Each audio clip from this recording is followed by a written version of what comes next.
We're here with Michael White. Michael, tell me a little bit about your season so far here with the Mustangs.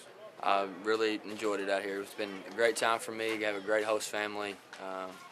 Baseball's fun. We get to come out here every day. It's like playing pro ball, and that's what I've always wanted to do. And it sort of get me in the mode for that, I guess. I mean, it's the same deal, except for the practices and stuff are going to be a little bit different in pro ball because you're going to have to be at the field a little earlier. But it's still been a great experience so far, and I can't wait to get to the end of the season and see if we can make the playoffs. You know, I heard a rumor that you were drafted. Yes, I got drafted this year in the 13th round by the Milwaukee Brewers. I was picked number 399 overall. I'm still waiting to hear from my scouts and from the scouting director if I'm going to get the money that I'm asking for. And if I get that, then I will sign and end up probably going to Helena, Montana, which is I think it's a low-A club for the Brewers. It's really far away, but at the same time, I'm getting paid to play baseball, which is what I've always wanted to do and been a childhood dream of mine. So, I mean, I'm sort of very excited about that. Just guess I'm waiting. I'm in the waiting process right now. There's also a little rumor going around about you wear your hat funny. You want to explain that to anybody? My high school field and my college field actually both had the sun setting on the first base side, and for me to check a runner on first base, I have to have it to the side a little bit to block the sun. And everybody always asks me why I don't never wear my hat straight, and to me it is straight now because I'm used to it being that way, and it actually helps me look at the runner because it puts shade in so my eyes not getting blocked by the sun. So. Fact or fiction? What do you think? I guess a fact. I think it's making it up. I think it's fact. It's definitely a fact. Definitely a fact. Tell me a little bit about your training regimen, trying to improve the speed on your ball, and you're up to into what 94, 95 mile an hour range now. Yeah, I hit 95 this year.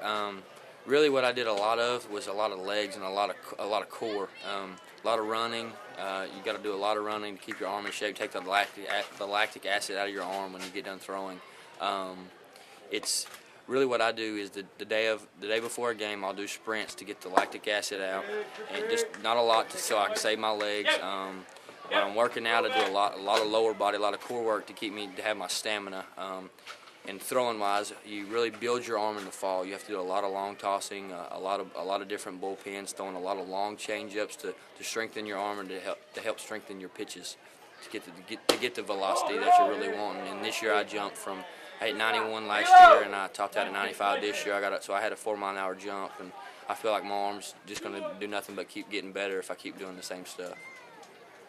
Is your trainer helping you with all that?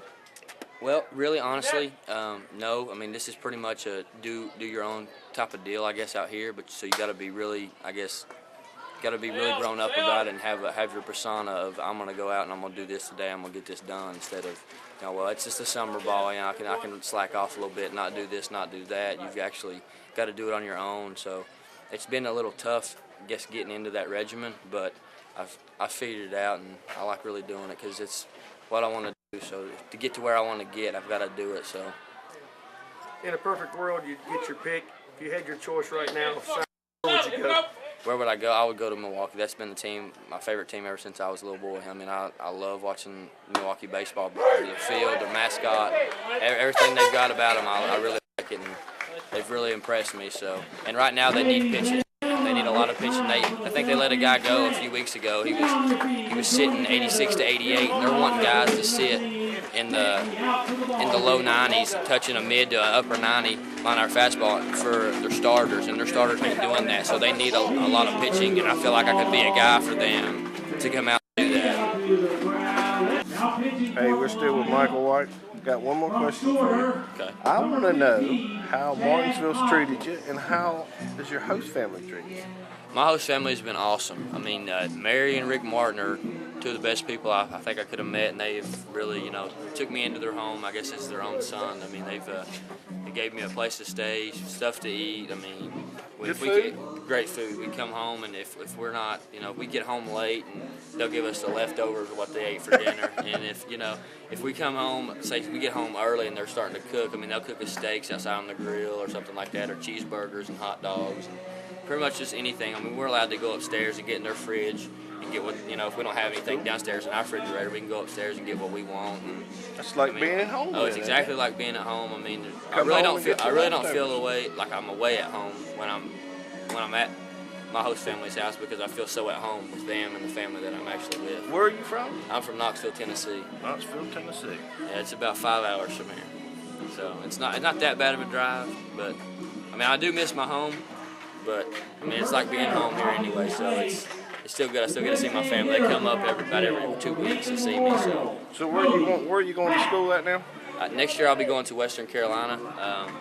I signed with them in the early sign-up period this year of my sophomore year at Walter State, and their coach has really put in a good word for himself and his program. And I mean, he's got a lot of, I guess, really good things about him. I mean, he has 20 guys that are playing the big leagues right now, and he has 25 guys drafted out of the guys that he's coached, and he's only 42 years old. I mean, he's a young coach. He's got 20 guys in the big leagues, and he's got 5 of those other guys didn't make it, but still they had a chance. Sounds like he knows what he's doing. Oh, he knows a lot about baseball. He knows every coach probably in the big D1 baseball world. So Can we see a fastball grip? this is a 4-seam. This would be a pitch you're trying to stick somewhere. This is a 4-seam fastball, the one that you're trying to get a lot of velocity on and put it in a spot. This is your strike pitch. You want to get ahead with this pitch. This is a 2-seam. This is how I hold my 2-seam right here. If you want to get a lot of sinks, like pretty much a sinker, it could be called a sinker because the ball dives really hard and it runs. On the right, it's going to run to the right in on a right-handed hitter. I throw my 12-6 curveball, I throw it like this, and throw the back part of my hand at the plate, and it gets a lot of back. It breaks straight down. I throw a slider. You hold like this, and I throw it pretty much like I throw a fastball. You can't get around. If you get around it, it's just going to break across, and you want it to have a good downward bite to it as well. So I throw a 4-seam, a 2-seam, a curveball, a slider, and I throw a changeup. And sometimes people hold changeups like this as a circle change, but I seem to throw it too hard. When you're throwing your changeup, you want it to be a lot slower than your fastball. You want it to be close to 10 miles an hour slower. So I started holding it like that.